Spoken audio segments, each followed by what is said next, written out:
झारखंड में कांग्रेस भी इस बार पहले उम्मीदवारों की सूची जारी करने को लेकर मंथन कर रही है, क्योंकि लोकसभा चुनाव के ट्रेंड को देखा जाए तो बीजेपी ने पहले से ही अपने उम्मीदवारों की सूची जाहिर कर दी थी, और जिसके बाद लगातार ये कहा जा रहा था गठबंधन के प्रत्याशियों की तरफ से कि उन्हें नुकसान उठाना पड़ा क्योंकि उनके नामों की सूची बाद में आई। कौन दावेदार होगा, कौन चुनाव लड़ेगा, ये काफी लेट से तय हुआ। उसे लेकर इस बार कांग्रेस और जेएमएम कहीं ना कहीं अंदर खाने ये कवायद चल रही है कि इस बार अगर बीजेपी की ये रणनीति होती है कि पहले उम्मीदवारों की नामों की सूची जारी करें, तो आखिर इसी रणनीति पर कांग्रेस और जेएमएम और आरजेडी भी चलने की सोच रहे हैं। और एक महत्वपूर्ण बैठक चल रही, इनकी भी महत्वपूर्ण बैठकों का दौर चल रहा है और कहा यह जा रहा है कि लगभग 10 अक्टूबर को एक सूची जारी हो सकती है जिसमें गठबंधन की सीटों की घोषणा हो सकती है और साथ ही कुछ प्रत्याशियों के नामों को लेकर भी मामला आगे बढ़ सकता है। ज्यादा जानकारी के लिए इस वक्त नीरज हमारे साथ जुड़ गए हैं। नीरज, इस बार कहा यह जा रहा है कि कांग्रेस जेएमएम भी बीजेपी की तर्ज पर पहले सूची जारी करने को लेकर पूरी तरह से तैयार हैं, क्या कुछ अपडेट है? देखिए, जैसे ही दुर्गा पूजा का समय खत्म होगा उसके तुरंत बाद जो है इंडिया गठबंधन की बैठक आयोजित की जाएगी और उस बैठक में सीट शेयरिंग को लेकर जो है निर्णय लिया जाएगा कि कौन सी पार्टी को कितने सीट दिए जाने हैं। हालांकि अगर पिछले 2019 विधानसभा चुनाव की बात करें तो विधानसभा चुनाव के दौरान जो है झारखंड मुक्ति मोर्चा ने सबसे अधिक 43 सीट लिए थे और उसके बाद 31 सीट मिला था कांग्रेस को, और आरजेडी जो कि गठबंधन में उस समय भी थी उसे 7 सीट दिया गया था। लेकिन इस बार जो है कांग्रेस चाह रही कि उन्हें कम से कम जो है 35 से 40 सीट दिया जाए, यानी कि मुकाबला जो है बराबरी का हो। यानी कि जिस तरह से कांग्रेस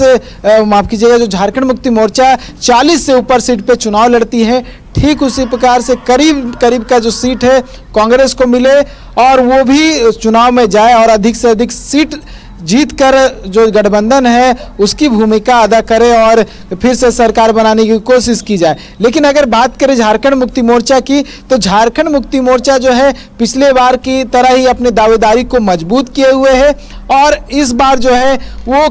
झारखंड मुक्ति मोर्चा की अगर बात करें तो 43 से अधिक जो सीटें हैं उस पर लड़ने की सोच रही है। तो हो सकता है कि आरजेडी की सीट जो है इस बार कम हो जाए, क्योंकि 7 सीटों पर आरजेडी ने पिछले बार विधानसभा चुनाव लड़ा था और उसमें से बस 1 सीट यानी कि चतरा सीट से जीत मिली थी। तो दावेदारी जो है कमजोर है। और क्योंकि अगर बात कर ले लोकसभा चुनाव की, तो लोकसभा चुनाव में भी एक प्रत्याशी जो पलामू से उनके थे वो भी नहीं जीत पाई थी। तो कहीं ना कहीं दावेदारी जो है कमजोर दिखता हुआ पड़ रहा है आरजेडी का। लेकिन जो अन्य दलें हैं जिसमें जो लेफ्ट के जो दलें हैं सीपीआई-एमएल वगैरह, तो उनकी भी दावेदारी है बहुत सारे सीटों को लेकर। तो उसको लेकर भी निर्णय होना है कि कौन सी सीट जो है किस दल को दिया जाए। हालांकि झारखंड मुक्ति मोर्चा जो है पिछले दिनों जो कांग्रेस के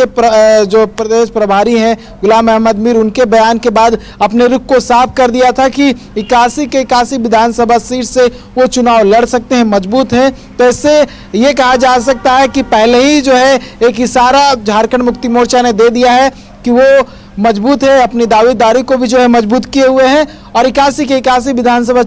सीट पर लड़ सकते हैं। तो कोशिश की जा रही है सभी की ओर से कि अधिक से अधिक जो सीट है गठबंधन में वो उन्हें मिले और अधिक से अधिक जो सीटें हैं वो जीतने की कोशिश की जाए। उदय,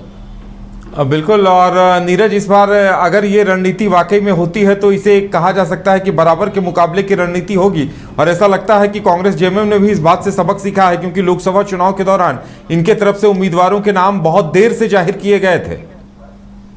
देखिए, बिल्कुल कह सकते हैं, क्योंकि देखिए पिछले बार तय नहीं हो पाया था कि सीट जो है कैसे दिए जाए कि, और इसको लेकर थोड़ा पेच फंसा हुआ था और यही वजह था कि जो प्रत्याशियों की घोषणा में देरी हुई और इस बार नहीं चाहते हैं कोई भी दल कि प्रत्याशियों की घोषणा में देरी हो, क्योंकि इसका खामियाजा दलों को ही भुगतना पड़ता है। अंतिम में जब प्रत्याशियों की घोषणा होती है उन्हें उतना समय नहीं मिलता है लोगों तक पहुंचने के लिए। तो शिकायतें जो है प्रत्याशियों की ओर से भी जो है की जाती है कि उन्हें उतना समय नहीं दिया गया कि वो डोर टू डोर कैंपेन कर सके या उन लोगों तक पहुंच सके और उन लोगों को वोट में कन्वर्ट कर पाए। तो इस बार ये कोशिश होगी कि जल्द से जल्द जो है बैठक कर सीट शेयरिंग को लेकर जो निर्णय है वो कर लिया जाए और विधानसभा चुनाव जो है सभी दल मिलकर एकजुटता के साथ लड़े और अधिक से अधिक सीटें प्राप्त करने की कोशिश को। तो कहीं ना कहीं यही कोशिश होगी जब जो दशहरा हम लोग ये कह सकते हैं, जब दशहरा खत्म हो जाए यानी दुर्गा पूजा खत्म हो जाए तो विधानसभा चुनाव को लेकर जो है बैठक हो सकती है और सीटों की लेकर जो निर्णय है वो भी सामने आ सकता है कि कौन से विधायक को जो माफ कीजिए कौन से दल को जो है कितनी सीटें मिलती है। लेकिन सभी जो है अपनी ओर से दावेदारी पेश किए और अधिक से अधिक सीट जो है सभी कोई चाहते हैं उधर।